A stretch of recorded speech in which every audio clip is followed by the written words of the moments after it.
Welcome to another monthly update, guys. The video where I get to say thanks to everybody who donates to the channel, whether it's through Patreon, PayPal, whether it's through the streams or membership or Subscribestar. They're all invaluable to me to keep the channel going because obviously the YouTube algorithms, need I say more. As always, we'll start off with the PayPals, then we'll run the patrons, and then we'll have a chat about what's coming up, what's going on with life, and just generally chat. So let's get on with it. PayPal, we have Peter Farris, Paul Bibley, Carl Smith, and by the way, these are just from February, so if you donated after February, they'll be in next month. Bass Molman, he says, Mac, just saw the Elden Ring review. And it wasn't a review. Wasn't a review. And I realised that IGN and the rest of the AAA lackeys are very useful. If I see a game on Steam that advertises with more than a 6 out of 10 from IGN and the lot I know, I have to steer clear. Love your reviews this month. Well, thanks for that. More on Elden Ring soon. David Lang, Corey Simmons, Sergi Skorokovato. I think I nailed that. I think I nailed your name. Beautiful name. Josh Hastings, CY Design, Peter Hogg, Neil Bate, Craig Gaffour. Good luck on the rehab, mate. Big hugs and thanks for all your efforts with reviews. Cheers for that.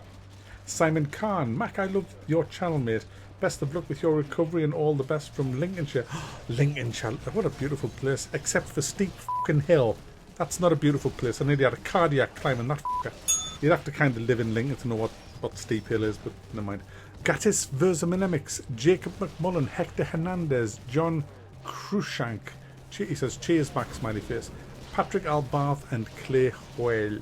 That's the end of the PayPalers, guys, and a huge thank you to all these. I really do. I mean, a lot of you are on repeats as well, so massive thanks. Massive. It makes a massive difference. It really does. I'm going to roll the patrons now. A huge thanks to them as well. These guys are the engine room, the PayPal and the patrons and the Subscribestar. I know I say this every month rather, but it's true. It's true. Everybody who doesn't donate should have a huge amount of thanks for these people if you watch my channel, because without them I wouldn't have one. Simple as. So let's quickly address the Elden Ring let's quickly address Elden Ring. I didn't review the game. I'm sick of saying it. When you review a game, that means you actually play the game. So I didn't review it because I didn't actually play the game. I couldn't use the controller on it because of my arm, because of all the buttons you would have to press. Can't do that yet. I'm getting there, but not quite ready for that yet. I can use them as a driving game, barely, just pulling the triggers, but certainly is spamming buttons around, no chance. So I'm stuck with mouse and keyboard. Now, the mouse and keyboard didn't work on launch. The mouse sensitivity, regardless of what you did with your mouse, it just didn't work. It was just crazy. I couldn't rebind all the keys. I used TGFH, and G was hardbound. A lot of the other keys didn't even exist. It's meant for control, as we all know. So the game for me was actually unplayable. So I couldn't play it, so I refunded it. And it was disgraceful that it was released in such a sorry state, considering it's a full-price AAA game. And it's probably one of the most profitable games ever made. So they're not short of money. They could have easily made it work perfectly on a mouse and keyboard. They just couldn't fucking be bothered to do it. They didn't think it was worth their time. So obviously, I couldn't play the game along with thousands of other people. So that was all there is to it. But apparently that's my fault. The fanboys, oh god, the fanboys. It must suck to be them, but never mind. The fanboys blame me for that. It's my fault that they didn't program the game correctly to work with the mouse and keyboard. So, yeah, alright. Okay. So that's that sorted out. There's not a lot happening in March or April, really, in the gaming side of things. It's bleak. It's absolute. There's a couple of minor games coming out that I would say. And even on the indie side of things, there's not a lot. There will be some good games out there, but I'm going to have to, don my mining gear and start digging for them, which I love doing. I have to play a lot of games to get there, but I don't mind. I've done that for years. And no doubt, as always, this channel will dig out a couple of gems for you.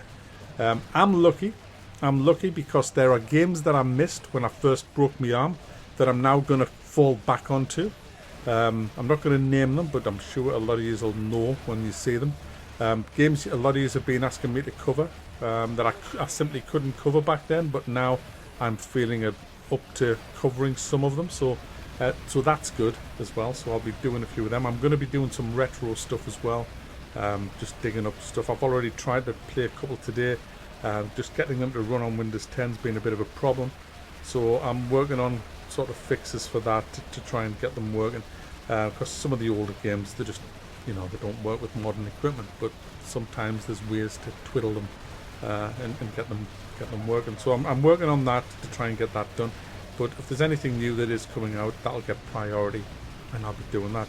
As for my arm, well, it is, since the doctor pulled it and smashed something in it a few weeks ago, and knocked me back months. I mean, my progress, I did a whole video on this, so I'm not going to go into it again, you all know what happened. But my progress has really stopped a lot since he did that. The last 2 weeks has been excruciatingly slow, the progress. But I'm at hospital, I see physio next week, and I see the orthopedic surgeons next week. So hopefully by the end of next week I'll have some answers and maybe some good news on something that they can maybe do about it. But it's in a mess at the minute by their incompetence. That's the only reason it's in a mess, due to entirely the incompetence of the National Health Service in the UK. They misdiagnosed it for the first 10 days, and then after it was really healing well, they f***ed up and forced it into a position it didn't want to go, and there was 3 large schnapps, that's a fucking drink, Mac. I'll have 3 large fucking schnapps, I tell you, help with the pain. There was 3 large snaps in my arm, like pops, and he doesn't know what he just let go of my arm and went, "Oh, are you okay?" I'm like, well, my arm clearly isn't, mate. So I don't know what he's done, but I'm going to find out next week. So we'll see if we can do something about that. Other than that, I'm plodding along. There'll be more streams coming up. There'll be more indie reviews. And like I say, I'll be going back over and looking at some of the games that I missed that I couldn't play then, but I can play now. And that's about it, really. There's not really much else going on. I'm doing what I can. I've took 3 days off, and I'm back like now and tomorrow and then so on.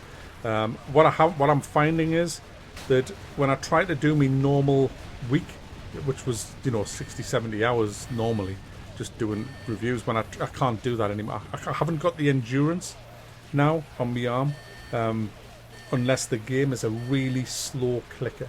Like, if it's like a strategy game, I can play a strategy game all day pretty much, because you can take your hand off the mouse and just bring your arm into a comfortable position for a couple of minutes. But when you're playing a first-person shooter or a driving game, you cannot really, unless you stop the game completely and you're just sitting there looking at a paused screen. That's the problem that I've got when a game is frantic. Shadow Warrior 3 was a nightmare, absolutely so painful to do that. All the games I did last week I only did about 30 hours, about 40 hours out of work last week, and that absolutely, you'd think I'd done 100 hours. That's just how difficult it was doing, because obviously there's working at your PC as well, all the admin stuff, there's lots of clicking around that you're doing, so it's a good workout, but I'm just not able to do it as much as I used to. So it'll be good that there's no really big strenuous games coming up. A lot of them's going to be indie stuff. A lot of them tend to be a bit milder to play, so I'm kind of looking forward to doing them, and we'll try and get some good games out for you in the next month or so, and then hopefully by the time the new big games come out towards the end of summer, I'll be in a much better position, and then I won't have to skip any of them, because I want to get back to normal. But it's a marathon, not a sprint. So there you go, guys. It's a barren couple of months coming up in the gaming side of things, but I will be covering as many of the good ones and digging for them that you just don't find on the other channels, and we'll get you some gems to play, like the game that you're looking at now, Infested Planet. Fabulous game that I covered years ago, and I still like it now. So there you go, guys. Thanks for watching, thanks for the donations, thanks for the support, and without you guys, well, I wouldn't even have a channel. So huge thanks, and I'll see you later.